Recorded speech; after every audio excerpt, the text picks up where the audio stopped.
찬송하세 찬송하세 주님 나를 구하셨네. 찬송하세 찬송하세 주가 구원하셨네. 우리가 이 세상 떠날 때에 예수의 손목을 굳게 잡고 영원히 즐거운 천국에서 주와 함께 살겠네. 오 할렐루야. 찬송하세 찬송하세 주님 나를 구하셨네. 찬송하세 찬송하세 주가 구원하. 잘 같이 찬송하세 찬송하세 찬송하세 주님 나를 구하셨네. 찬송하세 찬송하세 주가 구원하셨네. 주가 구원하셨습니다. 주가 구원하셨네. 아멘. 우리를 구원하신 주님께 영광의 박수 올려드리겠습니다. 아멘. 할렐루야.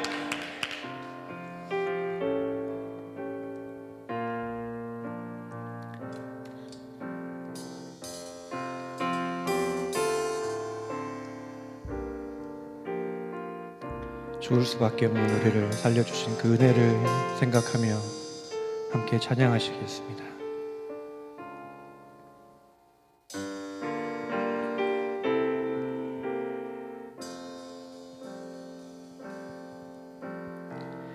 나 같은 죄인 살리신 주의 놀라와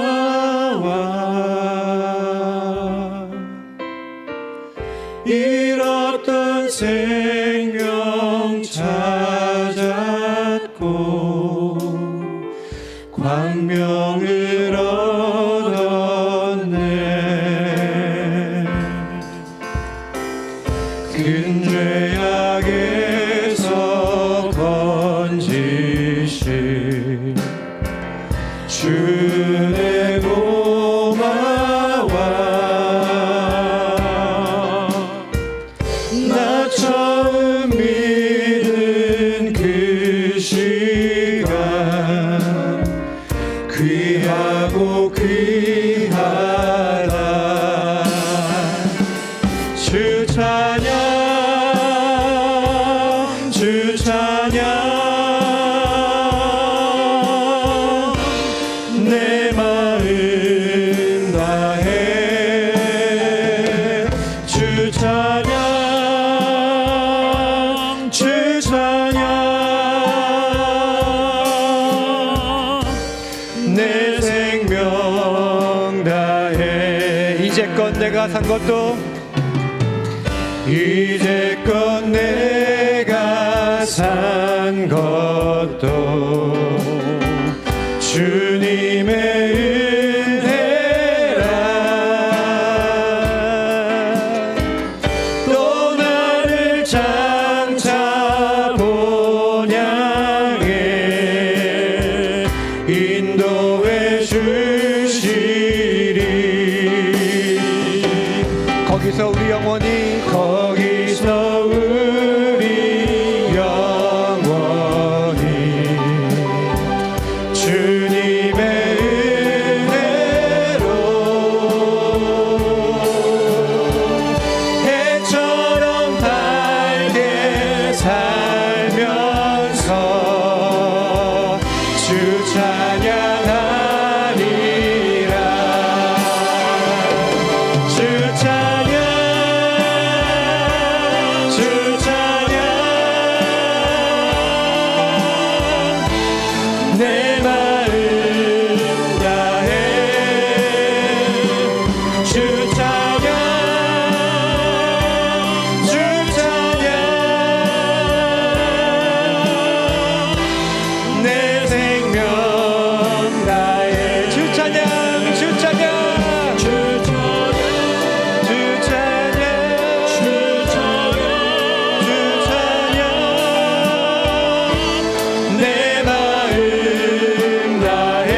찬양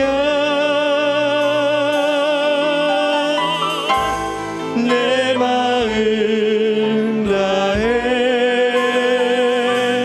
주 찬양 주 찬양 내 생명 다해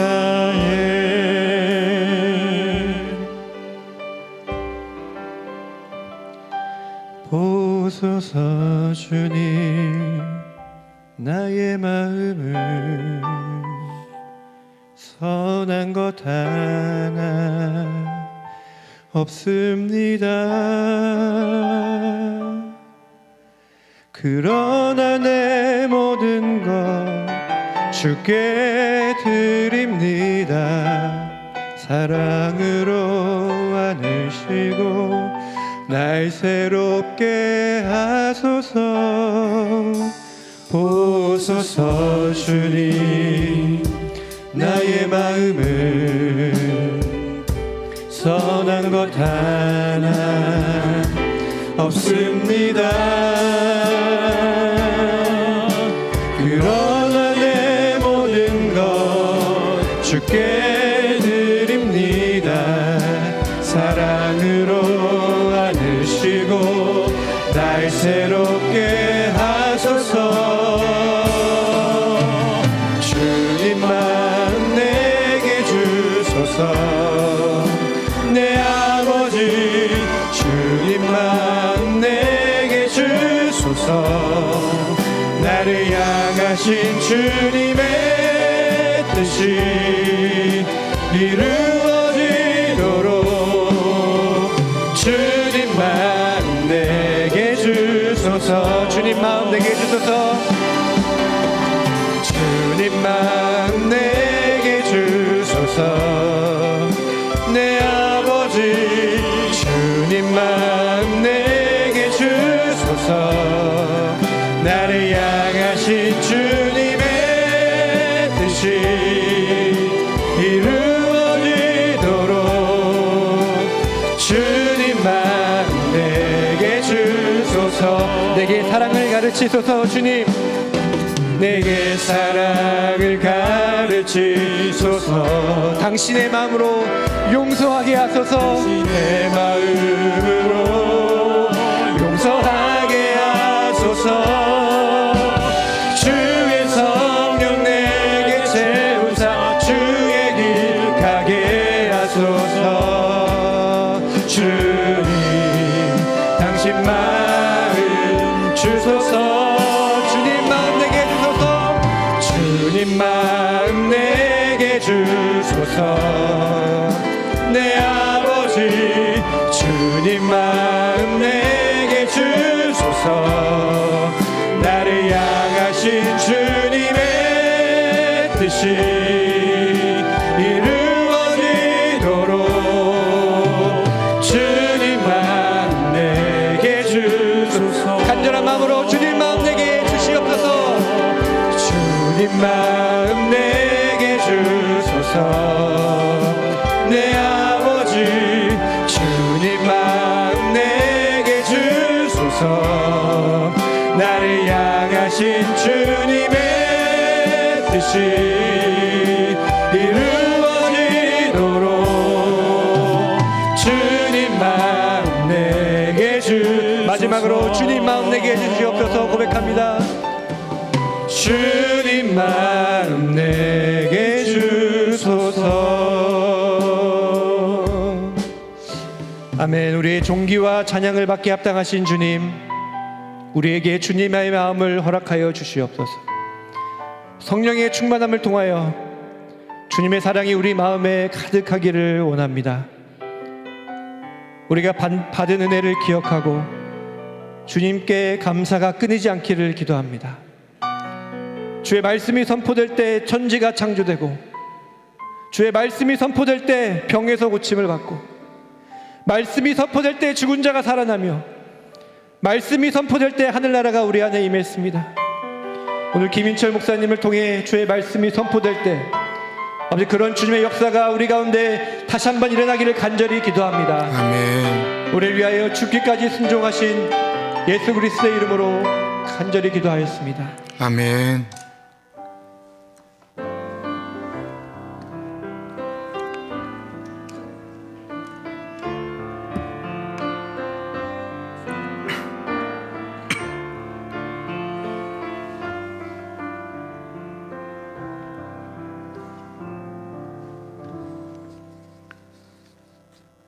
하나님이 세상을 이처럼 사랑하사 독생자를 주셨으니 이는 저를 믿는 자마다 멸망치 않고 영생을 얻게 하려 하심이니라. 하나님이 그 아들을 세상에 보내신 것은 세상을 심판하려 하심이 아니요 저로 말미암아 세상이 구원을 받게 하려 하심이라.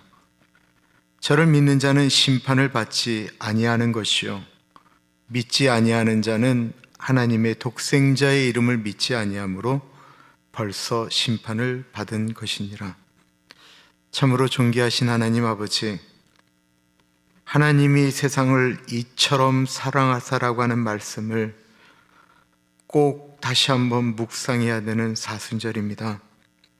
사순절 둘째 주 하나님께 올리는 이 예배 가운데 같이 하여 주옵시고 하나님 아버지의 사랑과 용서를 경험하는 시간 되게 하여 주십시오. 참으로 존귀하신 예수님 이름으로 감사하며 기도드립니다. 아멘.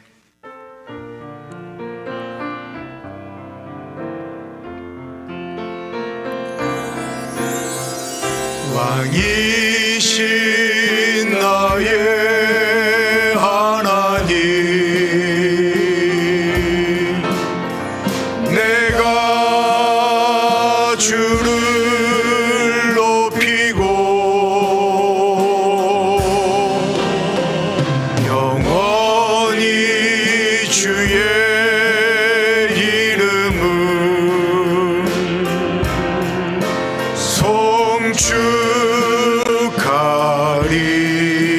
송축하리이다. 왕이신 나의 하나님, 내가 주를 높이고 영원히 주의 이름을 송축하리이다.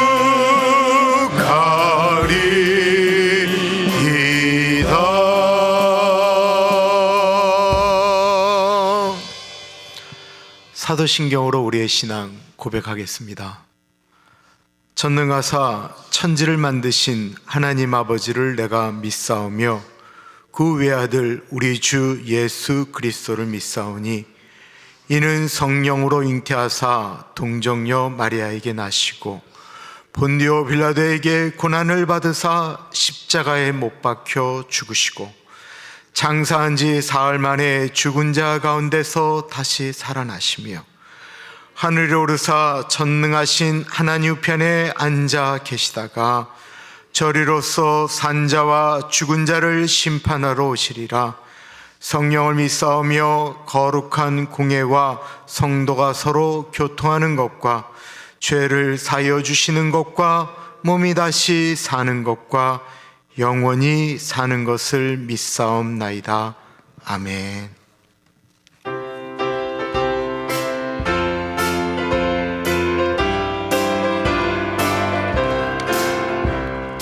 주 십자가를 지심으로 죄인을 구속하셨으니 그 피를 보고 믿는 자는 주님의 진노 면하겠네. 내가 그 피를 유월절 그 양의 피를 볼 때에 내가 널 넘어서 가리라. 흉악한 죄인 괴수라도 예수는 능히 구원하네. 온몸을 피에 담글 때에 주님의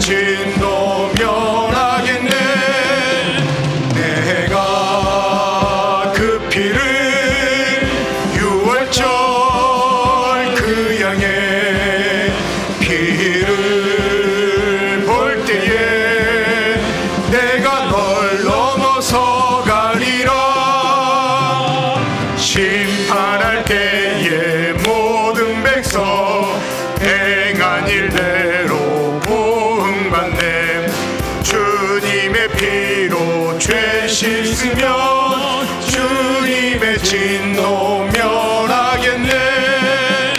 내가 그 피를 유월절 그 양의 피를 볼 때에 내가 널 넘어서 가리라. 구주의 사랑 그 신산에 보혈의 능력 의지하세. 심판의 불이 내릴 때에 주님의 진노 멸하겠네. 내가 그 피를 유월절 그 양의 피를 볼 때에 내가 널 넘어서 가리라. 내가 그 피를 유월절 그 양의 피를 볼 때에 내가 널 넘어서 가리라.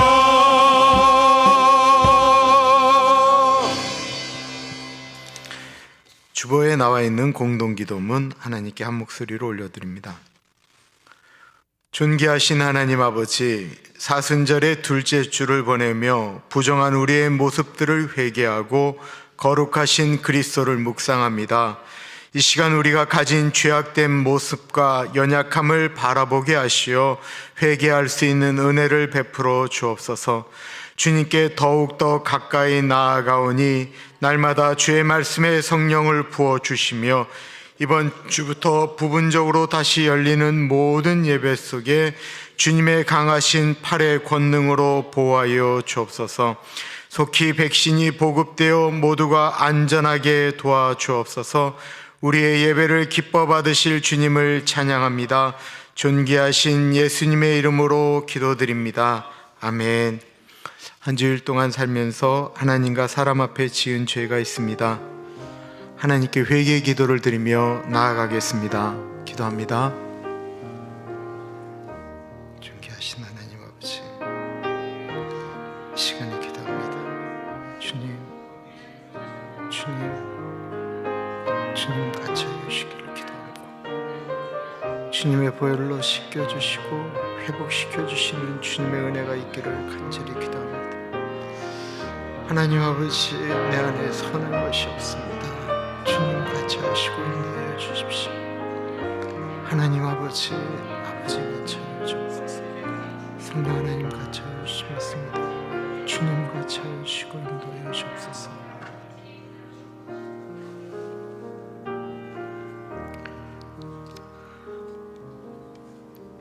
그러므로 이제 그리스도 예수 안에 있는 자에게는 결코 정죄함이 없나니 이는 그리스도 예수 안에 있는 생명의 성령의 법이 죄와 사망의 법에서 너를 해방하였습니다. 참으로 존귀하신 하나님 아버지, 벌써 2월의 마지막 주를 맞이합니다. 시간이 더 빨리 가는 것 같습니다. 어느새 익숙하지 않았던 것들이 익숙해지기 시작했고, 학교를 가지 않고 온라인으로 수업하는 것도 익숙해졌습니다. 집에서 시간을 보내는 시간, 무료하다 느껴졌던 시간들이 익숙해지자 그곳에서도 역사하시는 하나님을 바라보게 됩니다. 이런 와중에도 시간이 계속해서 흘러갔습니다. 모든 것이 멈춘 것 같았는데 멈추지 않고 하나님의 시간도 흘러가고 있었습니다. 하나님의 사랑은 여전히 이 온 우주를 덮고 계셨고, 여전히 이 세상에는 보내주신 하나님의 아들 예수 그리스도의 십자가 은혜를 흘려보내고 있었음을 고백합니다. 십자가상에서 우리의 죄를 용서하신 은혜, 저들을 용서하여 주옵소서, 저들이 하는 죄를 알지 못하나이다 말씀하셨던 그 은혜가 아니면 살 수 없는 우리들인 것을 고백합니다. 우리 자신을 바라봅니다. 미워하고 시기하고 판단하고 자신의 마음에 들지 않으면 정죄하였던 우리의 모습을 바라봅니다. 이 시간 이 모든 것들도 십자가 앞에 내려놓습니다. 오늘 말씀은 용서에 관련된 말씀입니다. 많이 들었던 말씀이고 교회에서 참으로 익숙한 단어입니다. 그러나 익숙하고 많이 이야기되어지는 것은 예수 그리스도께서 벌레만도 못한 우리를 용서하셨다라는 말씀은 우리가 얼마나 형제를 용서하였는지에 대해서는 잘 나타내지 못하고 있습니다. 우리 속에 잘 알고 있는 이 말씀, 머릿속에 있는 말씀이 아닌 가슴으로 내려오기를 기도합니다. 성령 하나님, 이 시간에 이 자리에 운행하여 주십시오. 김성봉 집사님의 찬양 가운데 성령 하나님, 우리 사랑하는 교우들의 귀에 들려주시고, 말씀 가운데 세밀한 음성 가운데 잔잔한 바람 가운데 역사하시는 성령 하나님의 음성이 들리게 하여 주옵소서. 참으로 존귀하신 예수님 이름으로 기도합니다. 아멘.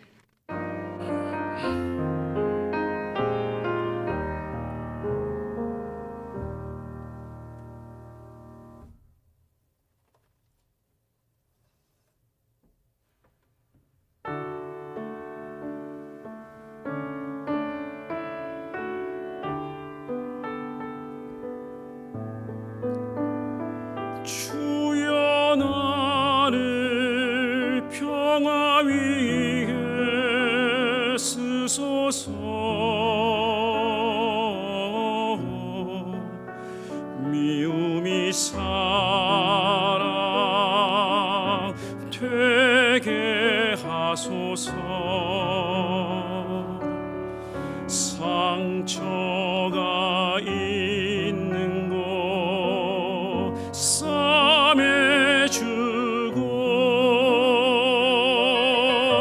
의심 있는 곳에 참 믿음을, 오 주여 나를 평화 위에 쓰소서. 절망이 희망 되게 하소서. 어두운 곳에 빛을 주사, 슬픔 있는 곳에 기쁨을 주소서. 오 나의 주여, 나 위로받기보다는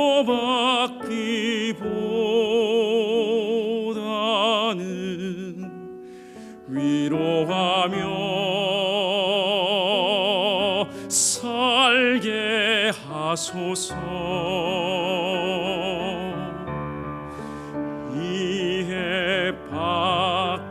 이해받기보다 이해하며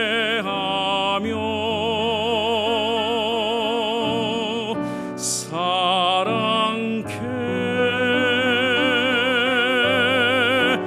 하소서. 오 주여 나를 평화 위에 쓰소서. 미움이 사랑 되게 하소서. 용서받기보다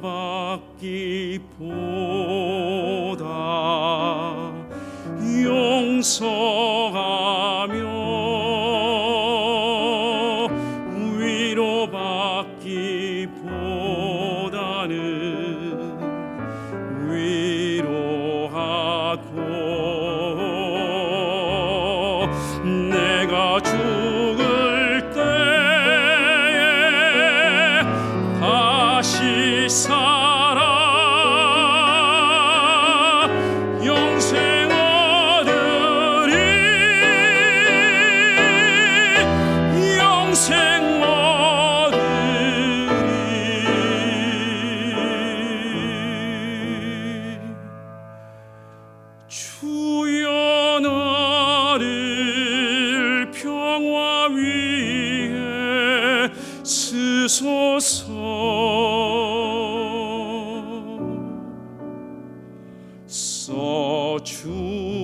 주소서. 오 주여.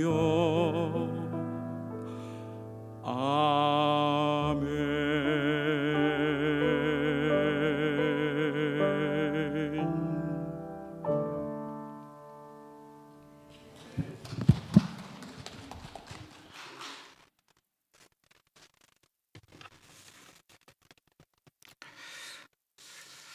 우리 이우리 목사님이 너무 바쁘셔서요.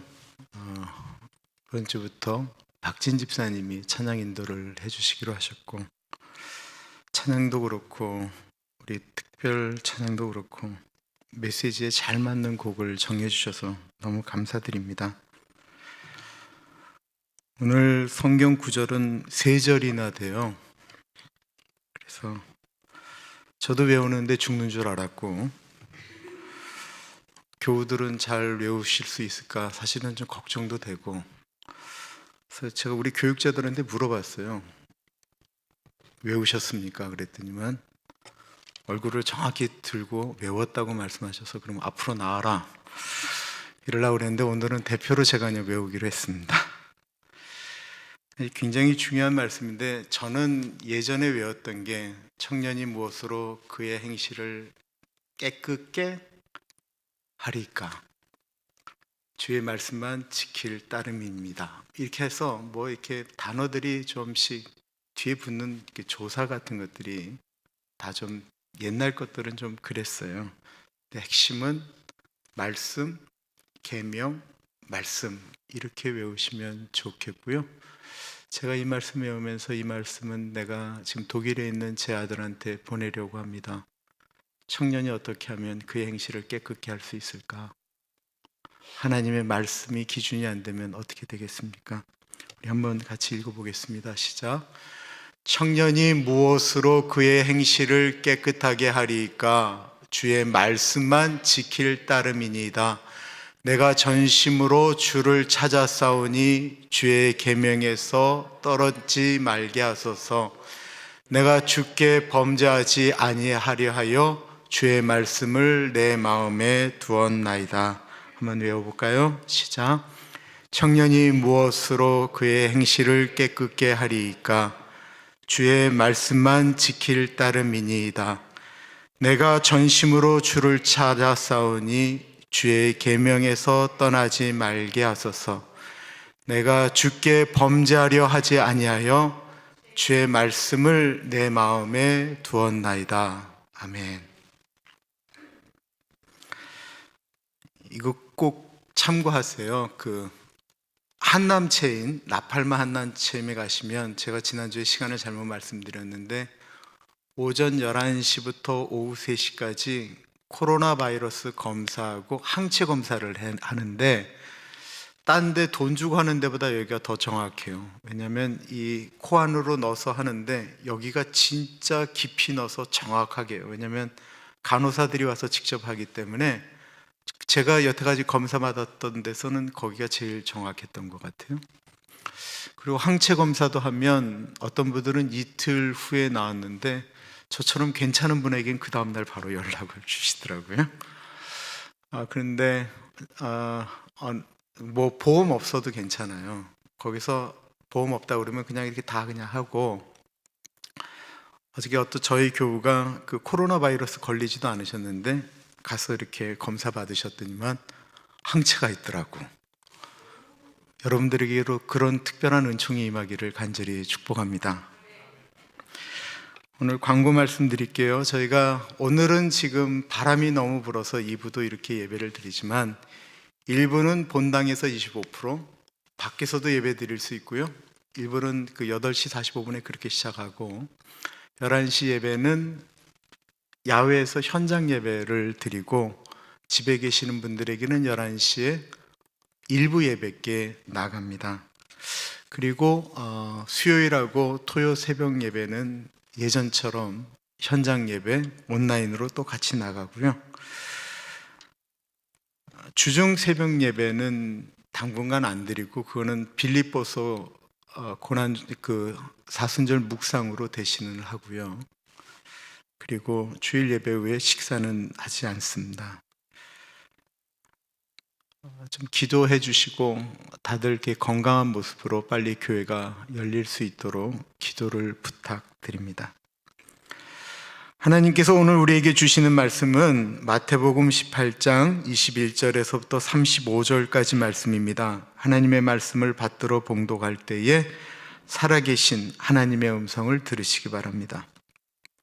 그때 베드로가 나와 이르되 주여 형제가 내게 죄를 범하면 몇 번이나 용서하여 주리이까 7번까지 하오리이까 예수께서 이르시되 내게 이르노니 7번뿐 아니라 7번을 70번까지라도 할지니라. 그러므로 천국은 그 종들과 결산하려 하던 어떤 임금과 같으니 결산할 때에 10,000달란트 빚진 자 하나를 데려오매 갚을 것이 없는지라. 주인이 명하여 그 몸과 아내와 자식들과 모든 소유를 다 팔아 갚게 하라 하니 그 종이 엎드려 절하며 이르되 내게 참으소서 다 갚으리이다 하거늘 그 종의 주인이 불쌍히 여겨 놓아 보내매 그 빚을 탕감하여 주었더니 그 종이 나가서 자기에게 100데나리온 빚진 동료 한 사람을 만나 붙들어 목을 잡고 이르되 빚을 갚으라 하매 그 동료가 엎드려 간구하여 이르되 나에게 참아주소서 갚으리이다 하되 허락하지 아니하고 이에 가서 그가 빚을 갚도록 옥에 가두거늘 그 동료들이 그것을 보고 몹시 딱하게 여겨 주인에게 가서 그 일을 다 알리니 이에 주인이 그를 불러다가 말하되 악한 종아 내가 빌기에 내가 내 빚을 전부 탕감하여 주었거늘 내가 너를 불쌍히 여긴가 같이 너도 내 동료를 불쌍히 여김이 마땅하지 아니하냐 하고 주인이 노하여 그 빚을 다 갚도록 그를 옥졸들에게 넘기니라. 너희가 각각 마음으로부터 형제를 용서하지 아니하면 나의 하늘 아버지께서도 너희에게 이와 같이 하시리라. 아멘. 하나님이 우리의 죄를 용서하실 때 참 감격적으로 들어오는 말씀이 많이 있지만 시편 103편 12절은 아주 시각적으로 우리에게 다가오는 말씀입니다. 그것은 동이 서에서 먼 것 같이 우리의 죄가를 멀리 옮기셨다라고 하는 말씀입니다. 이게 이제 동이라고 하는 것은 지구의 끝, 그리고 서는 지구의 이쪽 끝을 얘기하는 거예요. 그럼 지구라는 게 있으면 이거를 절반으로 딱 자르면 이 동쪽 끝에서부터 서쪽 끝의 거리는 13,421마일이에요. 13,421마일. 엄청난 차이가 나는 것이죠. 그런데 이거를 이제 시각적으로 생각해 보세요. 내가 물건을 동쪽에다 뒀는데 서쪽에 있어요. 그러면 13,421마일을 가서 이걸 가져오겠어요? 그거 잊어버리라고 얘기하잖아요. 우리가 저쪽에 있는 것도 그거 이제 잊어버리라고 이야기하는데 그렇게 먼 거리라는 거예요. 하나님께서 우리의 죄가를 기억하지 않으실 때는 그렇게 아예 멀리 옮기고 아예 찾지도 못하게 하신다라고 말씀하고 있습니다. 은혜 받을 때, 기도할 때 꼭 하는 것이 두 가지가 있어요. 하나는 뭐냐면 회개 기도입니다. 회개 기도를 꼭 해야 되는 이유는 이사야서에 보면 우리가 아무리 기도를 해도 하나님 앞에 우리의 기도가 상달되지 않는 이유를 말씀하시는데 우리의 죄가 하나님과 우리 사이를 가로막으면 우리의 기도가 상달되지 않는다라는 거예요. 그래서 은혜 받을 때는 회개 기도 안 하고 은혜 받는다, 그 말이 안 돼요. 그 회개 기도가 깊이 들어가게 되면 그 다음에 나오는 것이 뭐냐면 주님께서 나를 용서하듯이 내가 다른 사람, 내 안에 있는 거리끼는 다른 사람들의 죄를 용서해 주는 것입니다. 그리고 정말로 그것이 기도가 깊이 들어가고 주님의 임재 가운데 들어가 있다고 느껴질 때는 정말 자유함을 느끼게 됩니다. 문제는 저도 용서를 했다라고 생각을 할 때 하나님께서 동에서 서가 먼 것처럼 아예 찾을 수 없을 정도로 죄를 기억하지 아니하시는 것처럼 저도 그렇게 깊이 기도에 들어갔고 그렇게 간절히 하나님 앞에 기도하면서 그 문제를 풀었을 때 분명히 나도 기억이 안 날 것이라고 생각을 했는데 똑똑하게 기억이 난다라는 것입니다.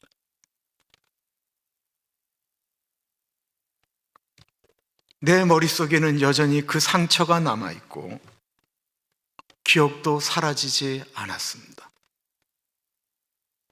그래서 너무 고통스러웠습니다. 이게 뭐지? 나는 분명히 용서했는데 왜 이것이 기억난단 말인가? 제가 참 힘들었습니다. 아마 여러분들도 저와 비슷한 고민을 해보지 않으셨을까 싶어요. 우리가 용서한다고 해서 그것이 기억에 사라지는 것이 아닙니다. 그리고 그것이 어느 때 다시 생각난다라고 해서 그것 때문에 어떤 아픔이 다시 한번 올라온다고 해서 우리가 용서를 안 한 것도 또한 아닙니다. 우리가 너무 잘 아는 말씀인데요, 오늘 말씀은 용서에 관련된 것입니다. 마태복음 18장, 오늘 본문뿐만 아니라 마태복음 18장을 우리가 보실 때 꼭 기억하시면서 보셔야 마태복음 18장이 잘 이해가 되는데, 마태복음 18장을 가리켜 공동체에 주는 하나님의 교훈이라고 보통 얘기를 해요. 공동체.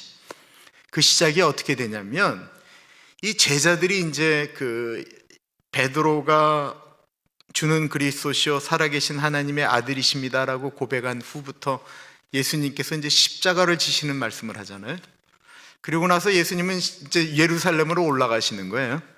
근데 제자들은 그 공동체 가운데 계속해서 고민되었던 게 뭐냐면, 예수님 예루살렘 올라가면 누가 그 다음 자리에 서느냐예요. 누가 두 번째로 쓰고 누가 세 번째로 쓰고 누가 네 번째로 쓰느냐라는 거예요. 그러니까 그 공동체의 그 갈등이 이제 말도 못하는 거예요. 말도 못하는 거예요. 그러니까 예수님께서 18장을 말씀하실 때 천국에서는 누가 크냐, 이 어린아이와 같지 않으면 안 된다. 그리고 하도 크냐의 문제를 갖고 갈등하면서 너는 안 된다 뭐 이렇게 얘기하니까 소자 한 사람 그 실족시키면 연자맷돌을 갖고 물속에 빠져 죽는 게 낫다.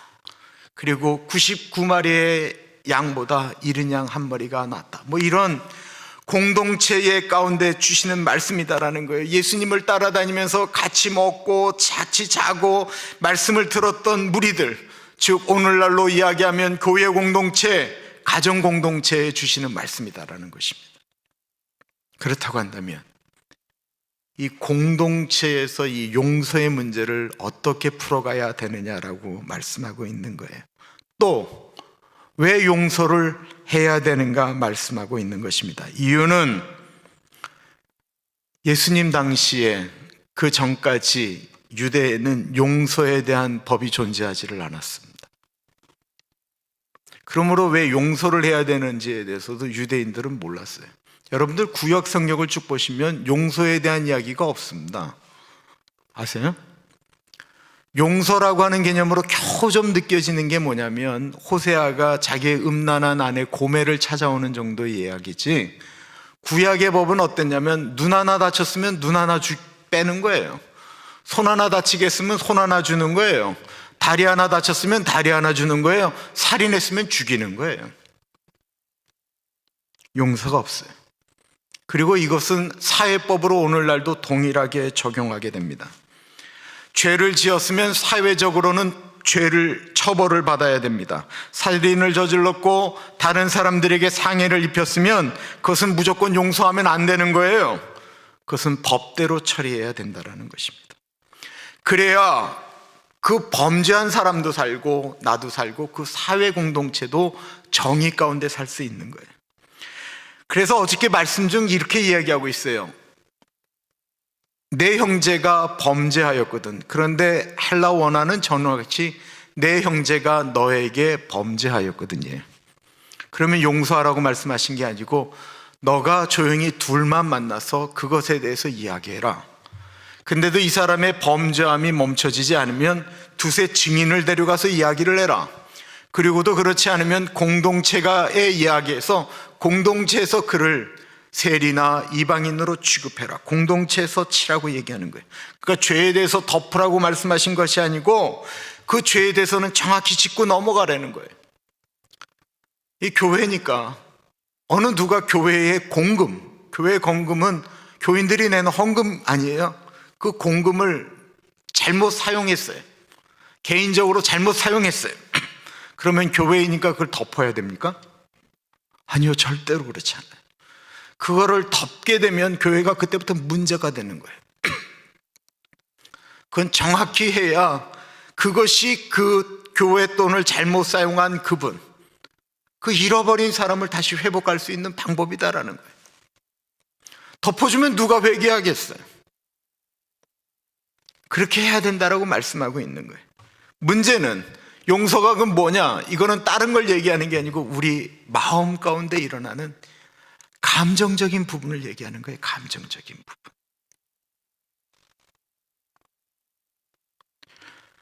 누군가 나에게 엄청난 잘못을 저질렀습니다. 내가 그 사람 때문에 우리 가족이 어마어마한 심한 고통을 당했고 이 사람은 법적으로 감옥에 가게 됐어요. 이 사람이 사회적인 법 가운데는 모든 죄값을 다 치르고 나왔어요. 근데 나는 그 사람을 볼 자신이 없는 거예요.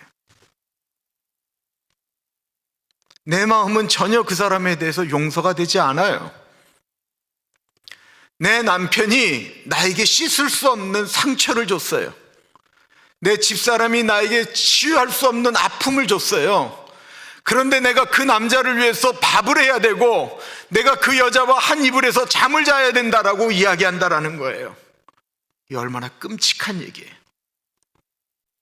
이 감정적인 부분들. 얼굴을 맞대야 되고 얼굴을 볼 때마다 생각나는데 이걸 어떻게 처리해야 되느냐라는 것입니다. 예수님이 지금 공동체에서 일어났던 일들에 대해서 예수님이 말씀하시는 것에 대해서 제자들은 지금 예수님이 뭐 때문에 그 말씀을 하고 있는지 다 알고 있죠. 용서와 화해에 대해서 말씀을 하자 베드로가 궁금해지기 시작했어요. 얼마만큼 용서해야 되느냐라는 거예요. 베드로는 지금 화가 치밀어 올랐어요. 야고보와 요한이 예수님과 친척인 것을 이용해서 엄마 찬스를 쓴 거예요.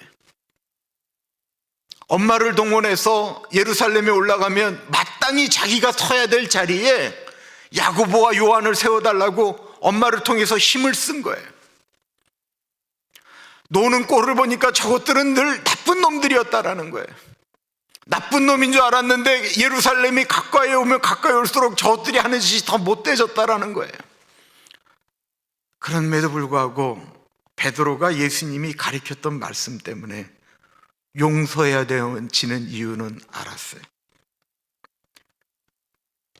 왜냐하면 마태복음 6장에 예수님께서 산상수훈을 말씀하시면서 정말 무서운 말씀을 하시기 때문에 그렇습니다. 정말 무서운 말씀. 마태복음 6장입니다. 너희가 사람의 잘못을 용서하면 너희 하늘 아버지께서도 너희 잘못을 용서하시려니와 너희가 사람의 잘못을 용서하지 아니하면 너희 아버지께서도 너희 잘못을 용서하지 아니하시리라. 이 너무 무서운 얘기잖아요. 이거는 뭐 은유법이다, 이거는 비유다. 아니요, 이 말씀은 그렇게 해석하면 안 돼요. 이 말씀은 정확한 말씀이에요. 왜냐하면 이 말씀은 마태복음에도 있고 누가복음에도 있고 요한복음에도 있기 때문에 이 말씀은 비유라고 얘기를 하면 안 돼요. 이 어저께 있었던 영적인 것처럼 우리가 땅에서 묶으면 하늘에서도 묶어주고 땅에서 풀면 하늘에서도 풀어주는 영적인 원리와 똑같은 거예요. 우리가 용서하면 용서해 주시겠다라는 거예요.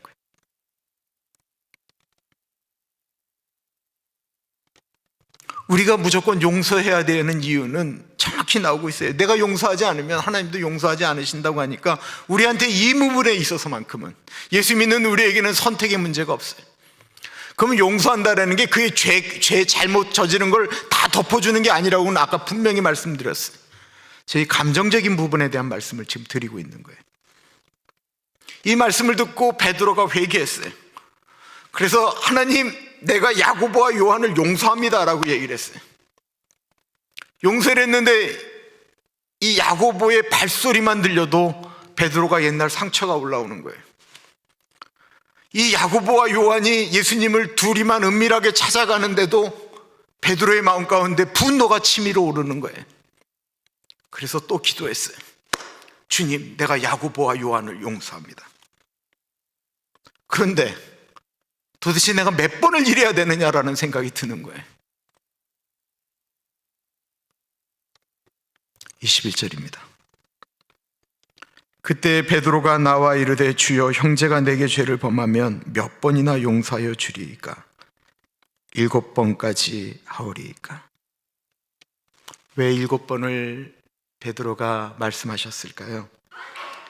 이런 고민들, 고대에는 용서에 대한 개념이 없었기 때문에 사람들이 살아가면서 이런 고통이 있는 거예요. 부부예요, 부부. 부부인데 남편이 아내한테 씻을 수 없는 상처를 줄 수가 있잖아요. 그죠?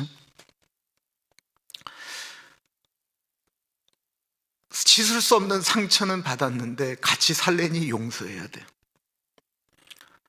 근데 한 번 용서했는데 이 남자가 또 잘못을 저지르네요. 그러니까 랍비들을 찾아간 거예요. 내가 같이 살기는 해야 되겠고 얼굴도 봐야 되는데 몇 번까지 도대체 용서해야 됩니까? 성경에는 나와 있지를 않으니까. 그러자 랍비들 중에 아주 지혜로운 분들이 몇 번을 말씀하셨냐면 3번을 말씀하셨다고 그래요. 3번까지는 용서해라. 그리고 나서는 4번째는 그건 사람 취급을 하지 말아라, 이랬다라는 거예요. 근데 베드로가 예수님께 잘 배웠잖아요. 위대한 랍비들이 3번을 얘기했는데 베드로는 그거에 배에 한 번 더 이야기한 겁니다. 그러자 예수님께서 뭐라고 하셨나요? 22절입니다. 예수께서 이르시되 내게 이르노니 7번뿐 아니라 7번을 70번까지라도 할지니라. 7번씩 70번이면 490번입니다. 사실 무한대로 용서하라고 말씀하시는 것이죠. 이것이 가능한 얘기입니까? 그리고 이 가능하지 않은 일을 어떻게 해야 됩니까? 그러면서 예수님이 바로 이어서 하셨던 말씀이 그 유명한 1만 달란트 빚진 자에 대한 이야기죠. 23절부터입니다. 그러므로 천국은 그 종들과 결산하려 하던 어떤 임금과 같으니 결산할 때에 1만 달란트 빚진 자 하나를 데려오매 갚을 것이 없는지라 주인이 명하여 그 몸과 아내와 자식들과 모든 소유를 다 팔아 갚게 하라 하니. 한 임금에게 어떤 종이 큰 빚을 졌는데 이것이 1만 달란트라고 했어요. 정확히 이제 성경을 보실 때 이런 것들을 아시면 좋은데, 그 옛날에는 유대인들이 가장 높이 생각할 수 있는 숫자의 단위가 1만이었어요. 그 이상이 없어요. 10만, 100만 이런 개념으로 잘 가지 않았어요. 그러니까 이게 머릿속에 있을 때 가장 크다라고 할 때 1만이었대라고 그래요. 그럼 1만 달란트라고 얘기를 해요. 이 큰 돈이죠. 달란트라고 하는 건 금 20에서 40파운드를 이야기한다라고 얘기해. 40에서 80파운드. 이 1달란트는 일반 사람들이 16년 동안 하면 벌 수 있는 돈이 1달란트래요. 그럼 1만 달란트면 얼마예요? 16만 년을 벌면은 가질 수 있는 돈이라고 해요. 그러니까 이 돈의 의미는 뭐예요? 도저히 갚을 수 없다라는 거예요. 뭔 짓을 해도 갚을 수 없는 돈을 이야기하는 거예요. 내 자식들, 내 아내 모든 것들을 다 팔고 우리가 몸을 노예로 팔아도, 아니 그렇게 16만 년 동안을 일을 해도 갚을 수 없는 돈이라는 것을 의미하는 거예요. 근데 임금님이 그거 다 팔아서 갚으라라고 말씀하셨어요. 무슨 말씀이에요? 대가를 요구하신 거예요. 그 사람들의 빚이, 그 사람들의 죄가 1만 달란트라고 말씀을 하신 것입니다. 그것이 그들의 잘못의 무게고 갚아야 될 돈입니다. 대가입니다. 하나님은요, 다윗의 죄를 용서하셨지만 죄의 대가는 요구하셨습니다. 용서하셨지만 대가는 지불해야만 했습니다. 용서는 무조건 덮어주는 것이 아닙니다. 하나님은 우리의 죄를 무조건 용서하지 않으셨어요. 26절과 27절을 보세요. 그 종이 엎드려 절하며 이르되 내게 참으소서 다 갚으리이다 하거늘 그 종의 주인이 불쌍히 여겨 놓아 보내매 그 빚을 탕감하여 주었더니, 이 종이 갚을 수 없는 돈이라고 배째라고 이야기하지 않았어요. 나 갚을 능력 없으니까 마음대로 하십시오 라고 이야기하지 않았어요. 뭐라고 이야기했냐면 좀 참아주십시오. 내가 꼭 갚겠습니다라고 말했어요. 자기가 잘못한 거 아는 거죠. 회개한 거예요. 그러나 이 말은 불가능한 이야기입니다. 우리가 은혜 받으면 우리가 하나님께 고백하잖아요. 주님, 이제는 주님 뜻대로 살겠습니다. 이제는 진짜 사랑하며 살겠습니다. 이제는 베풀며 살겠습니다. 뭐 많은 이야기들을 우리가 하나님께 드리잖아요. 맞는 말씀이고 그렇게 말씀할 때는 분명히 우리의 감정은 진짜예요. 누가 하나님께 그런 걸로 거짓말을 하겠어요? 하나님과 뭐 아무도 안 보는 개인적인 얘기인데. 그러나 우리가 이루기는 어려운 이야기죠. 이 종도 그 임금님에게 이야기할 때는 자기 마음속에 있는 간절함이었어요. 그런데 하나님은, 그 임금은 이게 도저히 갚을 수 없는 돈이라는 것을 알고 계셨어요. 그런데 그의 간절함을 불쌍히 여기셨어요. 불쌍히 여기시는 거예요. 우리가 회개 기도하고 하나님께 나아와도 우리가 죄인 된 모습으로 또 죄 짓는 거 주님이 알고 계시지만 불쌍히 여기시는 거예요. 요한일서 1장 8절과 9절 봅니다. 만일 우리가 죄가 없다고 말하면 스스로 속이고 또 진리가 우리 속에 있지 아니할 것이요, 만일 우리가 우리 죄를 자백하면 그는 미쁘시고 의로우사 우리 죄를 사하시며 우리를 모든 불의에서 깨끗하게 하실 것이요. 아까 언급한 것처럼 주님은 우리의 죄를 용서하시지만 그 죄의 대가는 분명히 요구하셨어요. 그 죄의 대가는 바로 무엇이었냐면 예수 그리스도께서 십자가에서 그렇게 비참하게 죽으시는 것이었어요. 얼굴이 형체를 알아볼 수 없을 정도로 두들겨 맞고 채찍으로 몸을 때렸는데 그 채찍이 우리가 생각하는 곤장이나 이런 것과 다른 갈쿠리 같은 것이 달려있다가 몸을 휘감아서 당길 때는 살점이 떨어져 나가는, 잘못 맞을 때는 내장이 튀어나오는 그런 채찍질 맞고, 손과 발에 못질 당하고 옆구리에 창 당하고 조름 당하면서 죄 없는 하나님의 아들 예수님이 우리의 죄의 대가를 지불하면서 우리의 죄가 용서받은 거예요.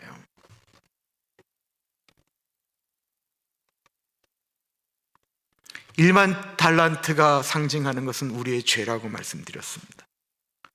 우리의 죄는 어떠한 것으로도, 우리의 선한 행동, 우리가 아무리 착하게 365일을 산다고 할지라도 그렇게 해서도 갚을 수 없는 무게의 고통이다라는 것입니다. 그 용서받을 수 없는 죄를 예수 그리스도께서 십자가에 죽는 대가를 지불하자 하나님이 이제 무죄라고 하면서 우리에게 용서를 주셨어요. 지금 이 사람은 그런 용서를 받은 사람이에요. 이 용서를 받고 바깥으로 나가게 됐습니다. 온몸이 다 가벼워졌어요. 그 가벼워져서 바깥으로 나갔다가 한 사람을 만나게 됩니다. 28절부터예요. 그 종이 나가서 자기에게 100데나리온 빚진 동료 한 사람을 만나 붙들어 목을 잡고 이르되 빚을 갚으라 하매 그 동료가 엎드려 간구하여 이르되 나에게 참아 주소서 갚으리이다 하되 허락하지 아니하고 이에 가서 그가 빚을 갚도록 옥에 가두거늘. 한 데나리온은 일하시는 분들이 하루 벌면 받는 품삯이라고 얘기를 해요. 그래서 일반적으로 노동자의 하루 품값이라고 하니까 100데나리온이면 100일치죠. 적은 돈은 아니에요. 본인이 용서받은 거는 이제 어느 순간에 잊어버리는 거예요. 우리 참 금방 잊어버려요. 그죠? 이 은혜 절대로 잊지 않겠습니다 라고 하고 돌아설 때 잊어버릴 때가 종종 많아요. 그 은혜 잊어버리고 자기가 손해본 것이 생각난 것입니다. 그러자 이 사람도 배째라고 얘기하지 않았어요. 나 돈 없다라고 이야기하지 않고 금방 그 전에 1만 달란트 빚진 사람이 이야기했던 것과 똑같은 얘기를 해요. 좀 참아주소서. 내가 꼭 갚겠나이다. 참아달라고 부탁했습니다. 내 이 빚 탕감해달라고도 이야기하지 않았습니다. 그런데 허락하지 않고 옥에 가두었다라고 이야기합니다. 이때의 배경을 좀 설명을 할게요. 당시에 이 돈을 갚지 않으면 고발을 하면 그때는 어떻게 했냐면 사람을 이렇게 옥에 그냥 가두는 게 아니래요. 이렇게 묶어놨대요. 좀 느슨하게. 그리고는 그 가족들이 면회를 오게 할 때 간수가 매질을 하는 거예요. 그러면 그걸 본 가족들이 어떻게 해서든지 그 돈을 마련하려고, 어쩔 때는 심하게 때려서 정신을 못 차릴 정도로 만들면 가족들이, 우리가 형제들이 어떻게든지 돈 마련해 올 테니까 제발 좀 때리지 말아달라고, 그래서 돈을 모아다가 그 채권자한테 주면 그 채권자가 돈을 간수에게 주는 거예요. 수고했다고. 그래서 옥에 가두었다라는 의미는 그냥 단순히 옥에 갚는 게 아니고 돈 갚을 때까지 그런 고통을 주는 것을 여기서 얘기하는 거예요. 그는 자기가 그러는 것이 저 사람이 나한테 잘못을 저질렀기 때문에 정당하다라고 생각을 했습니다. 그런데 이것이 임금님께 보고가 올라가게 됩니다. 31절부터예요. 그 동료들이 그것을 보고 몹시 딱하게 여겨 주인에게 가서 그 일을 다 알리니, 이에 주인이 그를 불러다가 말하되 악한 종아, 내가 빌기에 내가 내 빚을 전부 탕감하여 주었거늘 내가 너를 불쌍히 여김과 같이 너도 내 동료를 불쌍히 여김이 마땅하지 아니하냐 하고 주인이 노하여 그 빚을 다 갚도록 그를 옥졸들에게 넘기니라. 용서하지 않은 사람은 결국 다시 감옥에 들어가게 되었습니다. 하나님이 보시기에 피조물인 인간이 자기도 먹고 살기 힘들어서 그렇게 한 것에 대해서 좀 이해하실 만도 한데, 네가 용서 안 해? 그러면 나도 용서하지 않겠다라고 창조주가 이루고 나오시는 거예요. 그런데 하나님이 이 사람에 대해서 뭐라고 얘기냐면, 너 그 사람이 너한테 잘못한 걸 그걸 잘못이라고 여기니까 그따위 행동을 하냐? 라고 말씀하지는 않으셨어요. 잘못한 건 잘못한 걸로 생각하셨어요. 하나님은 뭐라고 말씀하셨냐면, 내가 너를 불쌍히 여긴 것 같이 너도 그 사람 불쌍히 여기면 안 되겠냐? 라고 말씀하셨어요. 내가 너에게 가졌던 그 마음을 너도 좀 그런 마음을 좀 가지면 안 되겠냐? 이게 하나님의 말씀이셨어요.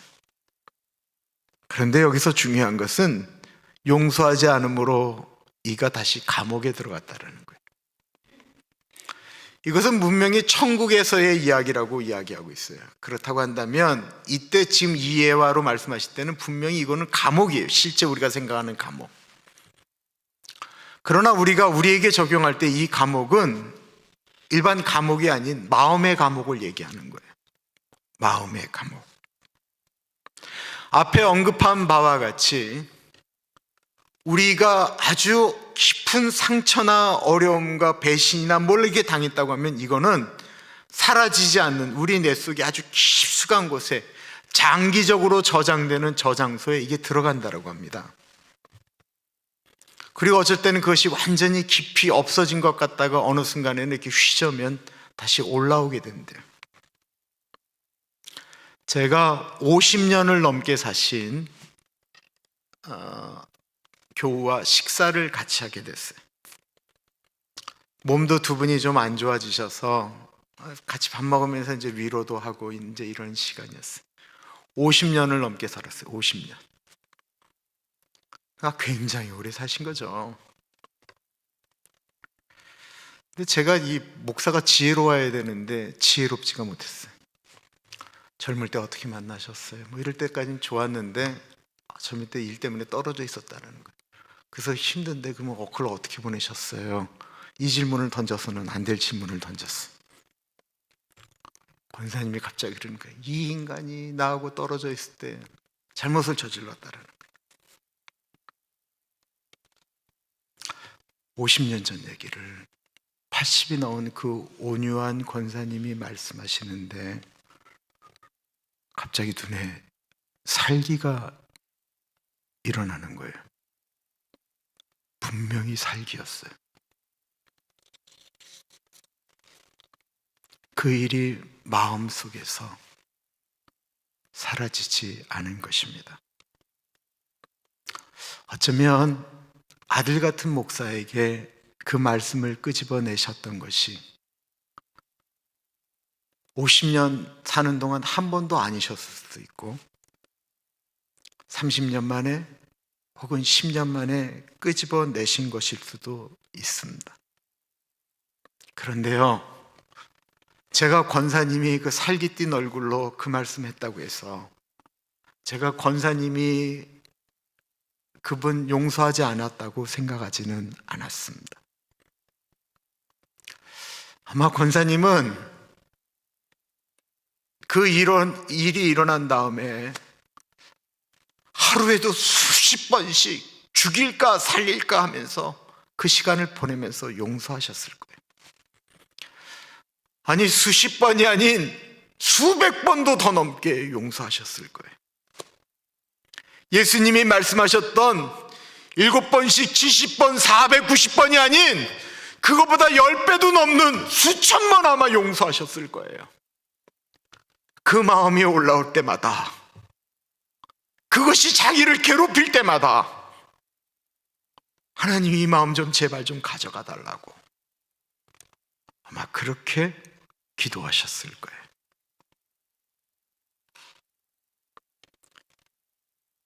이미 용서하셨는데 그날 밤 어린 목사에게 그 말한 다음에 또 하나님께 회개했는지 모르겠어요.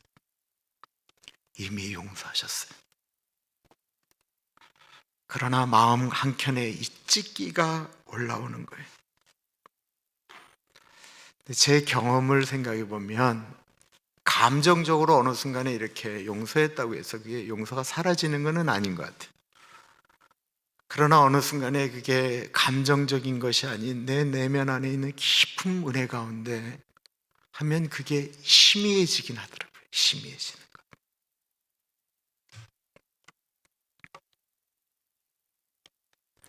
사실 정말 나쁜 게 뭐예요?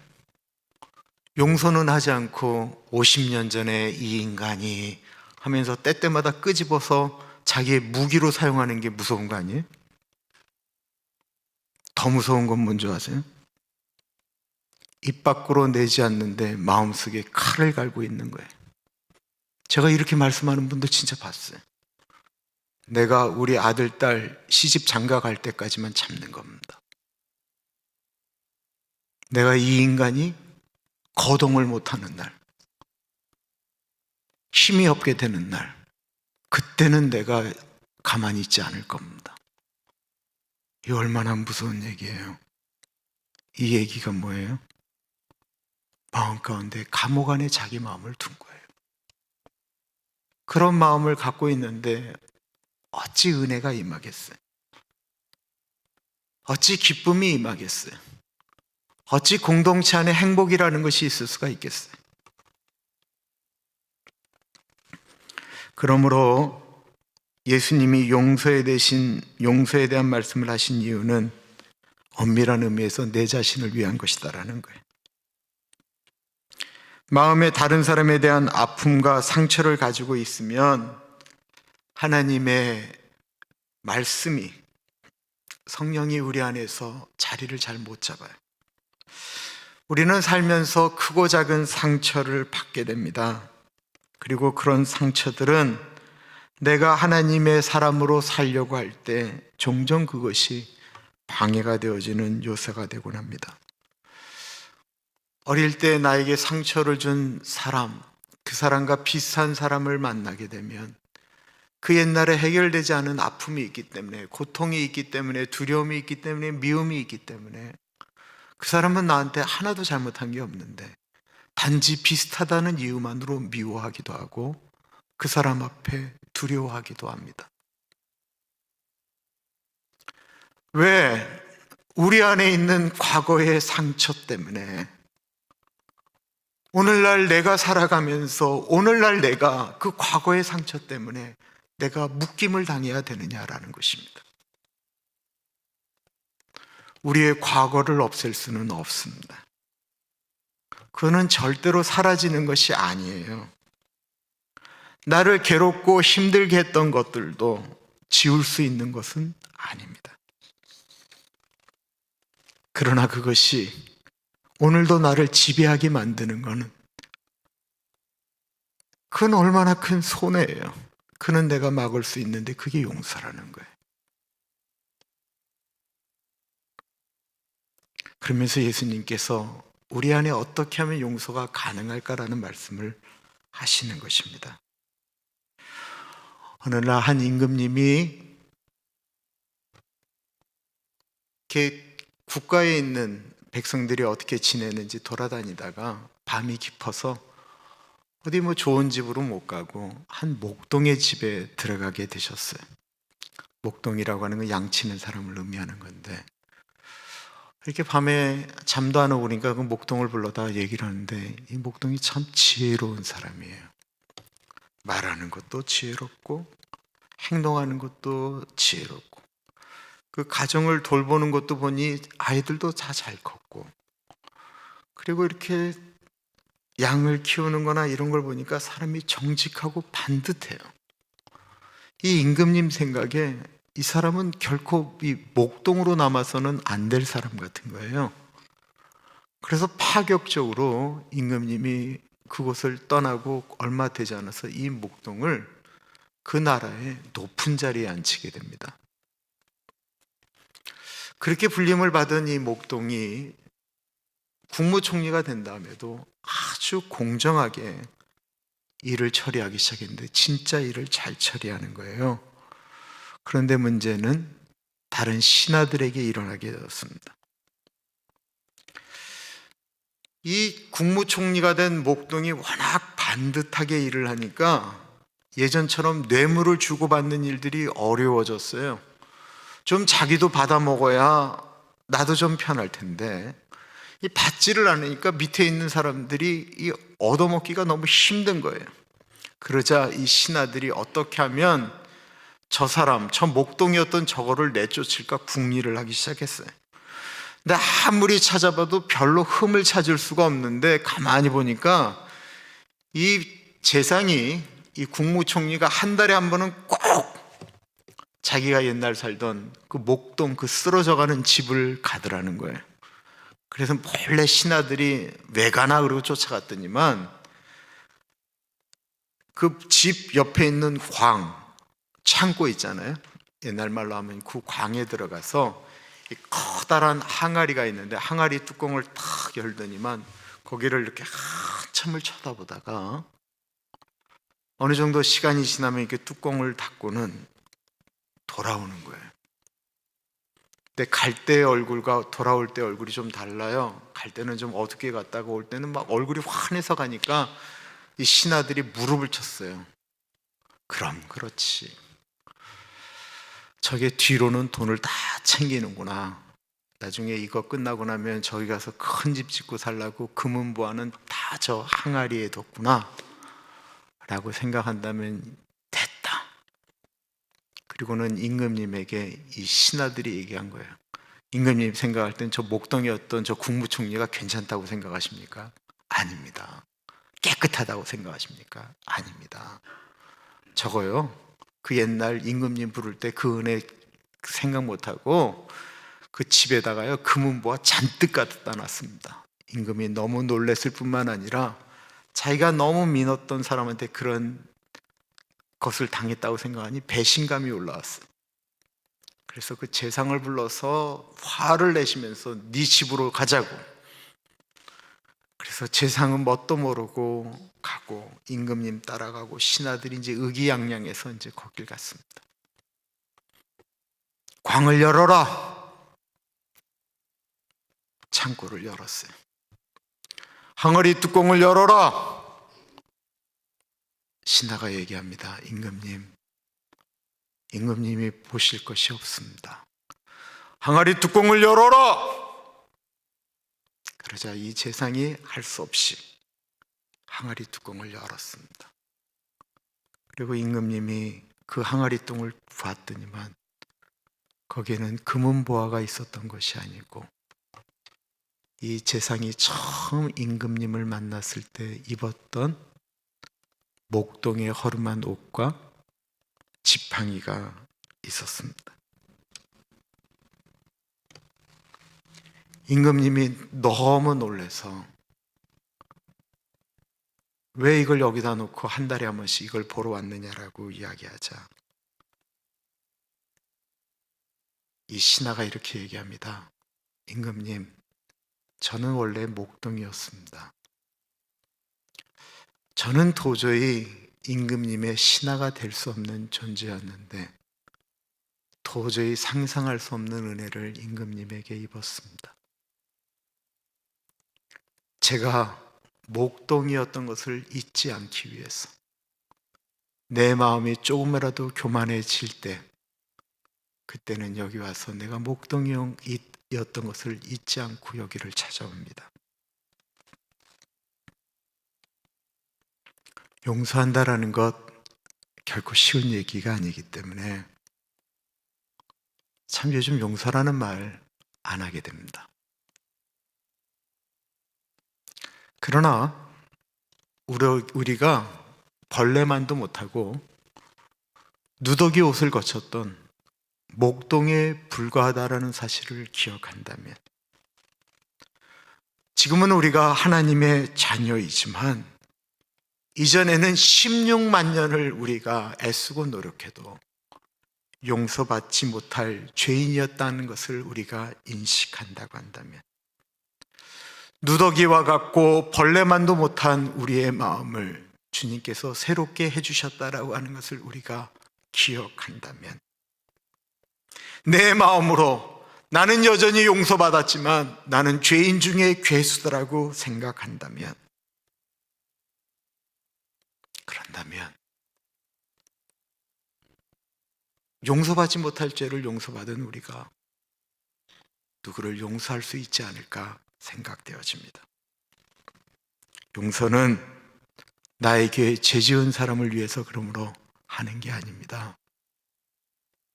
용서는 내 자신을 위해서 꼭 해야 되는 것입니다. 기도하겠습니다. 참으로 존귀하신 하나님 아버지, 우리는 늘 주님께 긍휼을 구하고 자비를 구합니다. 우리가 습관적으로 짓는 죄도 용서해 달라고 기도를 합니다. 우리는 늘 주님께 자비를 구합니다. 그런데 그렇게 기도하고 돌아선 우리의 마음과 눈은 왜 그렇지 못한지 모르겠습니다. 기도하고 눈을 떴는데도 우리는 다른 사람에 대해서 우리의 높은 잣대를 들이댈 때가 너무나도 많이 있습니다. 은혜를 경험했다라고 이야기하고도 금방 우리는 은혜 없는 사람들처럼 행동할 때가 얼마나 많은지 모르겠습니다. 귀하신 예수님, 용서받은 것 잊지 않는 우리들의 심장이 되게 하여 주십시오. 이 시간 하나님께 드리는 예물 가운데 같이 하여 주시기를 기도드리고 특별히 꽃헌금 드린 분들 가운데 같이 하여 주시기를 기도합니다. 우리 곽병만 장로님, 곽세인 권사님 두 분 건강하게 하셔서 선교를 위해 늘 생각하고 꿈꾸는 일들이 멈춰지지 않는 건강 주시기를 기도합니다. 우리 이튼과 이안, 이방과 이래 가운데 같이 하여 주시고 하영이, 하성이, 하은이, 하순이 자라나면서 주의 백성들로 하나님의 영광, 하나님의 은혜, 하나님의 성품, 하나님의 모든 것들을 닮아갈 수 있도록 은혜 주시며 우리 홍성수 집사님 주애와 다혜 가운데 같이 하여 주셔서 두 아이 만남의 축복을 주시고 만나야 될 사람을 꼭 만나게 하시며 만나면 안 될 사람들 비껴나갈 수 있는 은혜를 주옵소서. 존귀하신 예수님 이름으로 기도합니다. 아멘. 우리 다 같이 내가 만민 중에 찬양하겠습니다.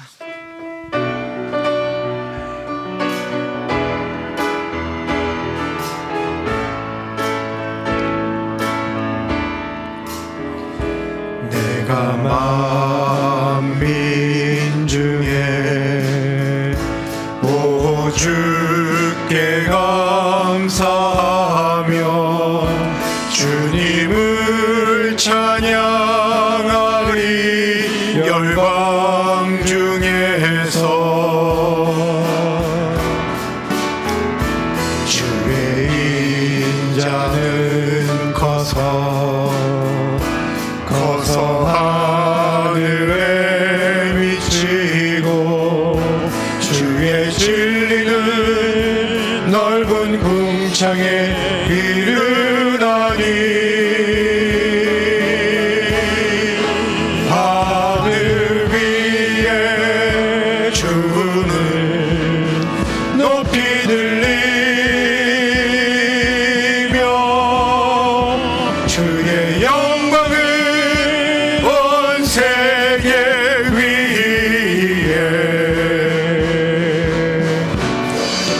하늘 위에 주는 높이 들리며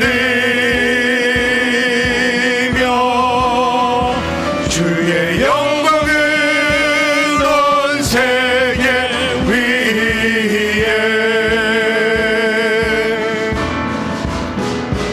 내가 만민 중에 오 주께 감사하며 주님을 찬양하리 열방 중에서 주의 인자는 커서 하늘에 미치고 주의 진리는 넓은 궁창에 이르나니 하늘 위에 주는 높이 들리며 주의 영광을 온 세계 위에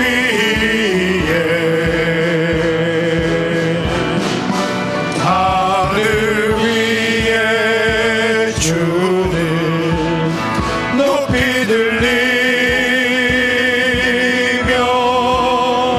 주의 영광을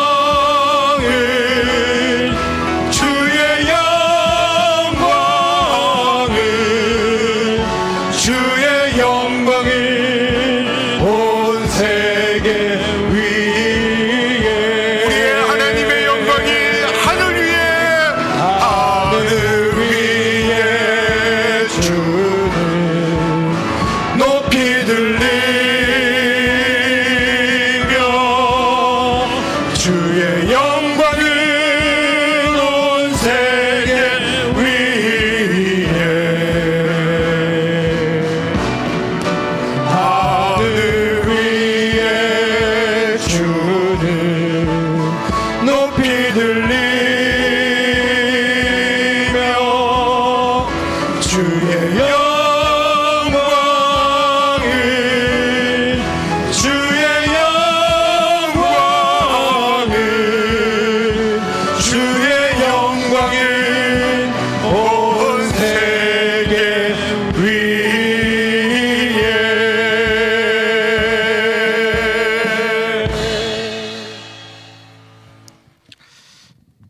존귀하신 하나님 아버지, 한 주일 동안 우리가 또 우리 임의대로 살아갈 수 있는, 우리 임의대로 먹음직도 하고 보암직도 하고 지혜롭게 할 만한 것이다라고 느껴지는 것이 수없이 나타나는 곳에서, 아무도 없는 곳에서 우리가 다시 한번 일주일을 보내게 됩니다. 하나님 아버지, 그때 눈에 보이지 않고 귀에 들리지 않고 손에는 만져지지 않지만 하나님 아버지 그 현장에 계신 것 기억하고 하나님 아버지의 사람으로 살아갈 수 있도록 하나님 우리를 꽉 붙잡아 주시기를 기도합니다. 참으로 존귀하신 하나님 아버지, 교회만을 위해서가 아니고 너무나도 많은 분들이, 특별히 하루하루 일해야 되는 분들이, 식당에서 일해야 되는 분들이, 여러분들이 1년여 동안 참 고통하며 지냈습니다. 하나님 아버지, 우리가 교회의 잘못을 하나님께 회개하기도 하였고 민족의 죄악과 우리의 잘못을 주님 앞에 아뢰었었습니다. 하나님, 이제는 이 고통의 날수를 좀 감하여 주시고 회복의 날수를 주님 좀 감하여 주시기를 기도합니다. 우리 어르신들 한 분 한 분 사시는 일들 가운데 같이 하여 주시고, 하나님, 너무 바깥으로 나가지 못해서 다리 근육 다 빠지셨다고들 그러시는데 하나님, 작게 걸어도 허벅지에 종아리에 근육이 붙게 하시고 소화하시는데 어렵지 않도록 인도하여 주시며, 또한 주님, 그렇게 아름답게 사시다가 하나님 아버지 부를 때는 잠든 듯 돌아가실 수 있는 은혜를 주시기를 기도합니다. 하나님, 이 자리에 있는 사랑하는 주의 백성들 한 분 한 분 기억하여 주시고, 하나님, 일주일 동안 사는 동안 용서받은 죄인, 나 같은 죄인 살리신 주님 앞에 기억하며 용서하는 삶 살아갈 수 있도록 은혜 나리여 주옵소서. 지금은 우리 주 예수 그리스도의 은혜와 우리를 너무나도 사랑하셔서 하나밖에 없는 아들을 넉넉하게 보내주신 하나님 아버지 그 크신 사랑하심과 성령 하나님 감화감동 역사 충만 교통하심이 하나님 아버지의 말씀을 붙들고 한 주일 동안도 세상의 빛으로 소금으로 살아가겠습니다 다짐하는 사랑하는 주의 백성들 머리 위에 지금으로부터 영원토록 같이 하시길 간절히 축원하옵나이다. 아멘.